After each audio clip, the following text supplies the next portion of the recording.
Pemirsa, Bali semakin menarik bagi investasi, terutama di sektor pariwisata dan juga infrastruktur.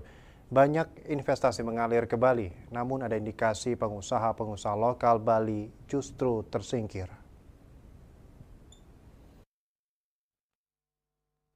Pemerintah diminta memberi perhatian khusus melalui kebijakan agar pengusaha lokal dapat lebih banyak dilibatkan. Ketua Kamar Dagang dan Industri Kadin Bali Imade Ariandi mengatakan, Bali pasca COVID-19 mengalami peningkatan investasi yang cukup besar. Sektor pariwisata misalnya menunjukkan pertumbuhan yang sangat tinggi.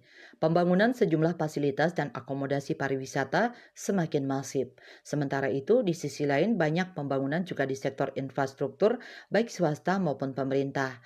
Hal ini tentu menjadi hal yang menggembirakan bagi Bali.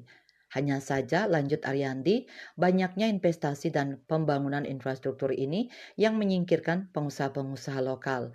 Ariandi mengambil contoh di bidang infrastruktur, kontraktor-kontraktor lokal makin tenggelam karena tidak dapat bersaing merebut proyek-proyek infrastruktur. Makin jarang mendengar kontraktor lokal terlibat dalam pembangunan infrastruktur. Kebanyakan diambil kontraktor besar berskala nasional, demikian pula dalam investasi di akomodasi pariwisata. Ariandi mensenyalir ada indikasi makin banyak investor asing menguasai Bali. Hal ini membuat pengusaha pariwisata lokal semakin tersingkir pula. Ariandi tidak menampik realita bahwa Bali membutuhkan investasi agar perekonomiannya tetap tumbuh dan Bali memang harus terbuka untuk investasi. Bali sangat terbuka bagi yang ingin berinvestasi dari segala macam bisnis dan usaha, tetapi pihaknya berharap agar investasi di Bali harus banyak melibatkan masyarakat lokal. Aryani meminta pemerintah mengambil langkah jelas untuk memberikan semacam proteksi bagi pengusaha lokal agar dapat terus bertahan dan berkembang.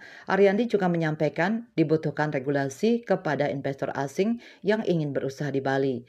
Pemerintah pusat harus mengambil alih ini dan membuat regulasi untuk investor asing yang ingin masuk bisnisnya di Bali. Nyoman Winata, Bali Post melaporkan.